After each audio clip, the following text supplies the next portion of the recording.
আসসালামু আলাইকুম। আজকে আমরা দেখব কিভাবে অ্যাসেম্বলি ল্যাঙ্গুয়েজে ইনপুট এবং আউটপুট নিতে হয়। তো অ্যাসেম্বলি ল্যাঙ্গুয়েজে কোড লেখার আগে আমাদেরকে যেটা লিখতে হয় যে মডেল স্মল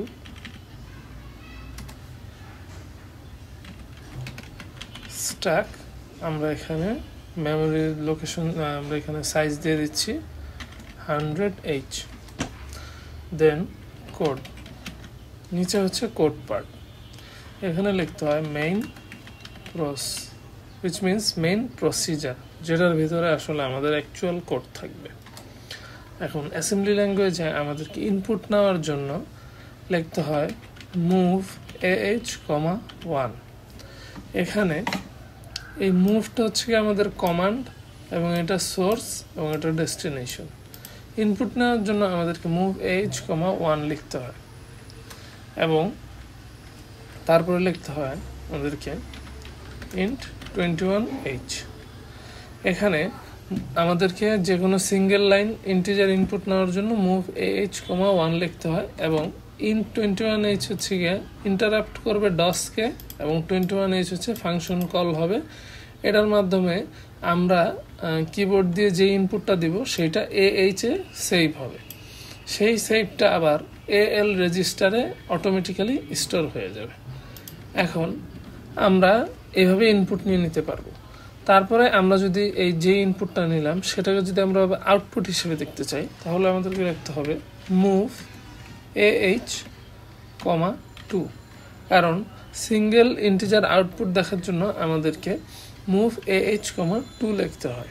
এর মাধ্যমে অ্যাসেম্বলার ইমুলেটর বুঝতে পারে যে আমরা আউটপুট দেখতে চাচ্ছি। দেন আমরা কিসের আউটপুট দেখতে চাচ্ছি সেইটা আমাদেরকে বলতে হয়।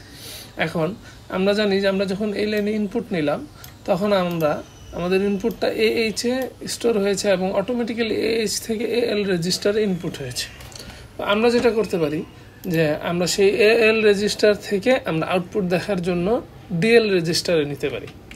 আমরা মুভ DL, AL লিখব, দেন int 21H।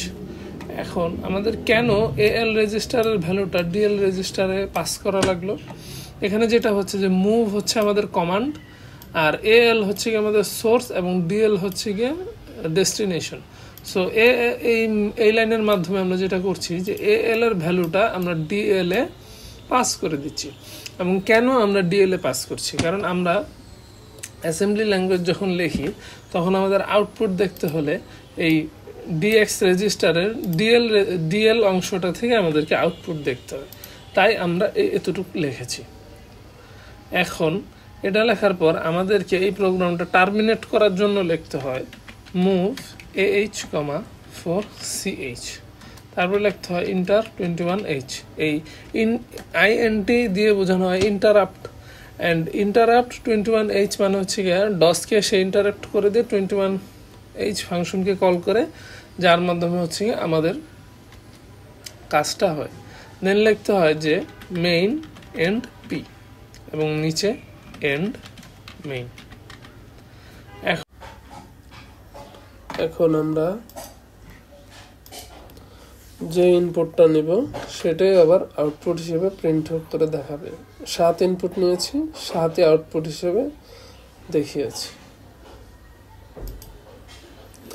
এইভাবেই ইমু 8086 এ আমরা অ্যাসেম্বলি কোডের জন্য ইনপুট নিতে পারি।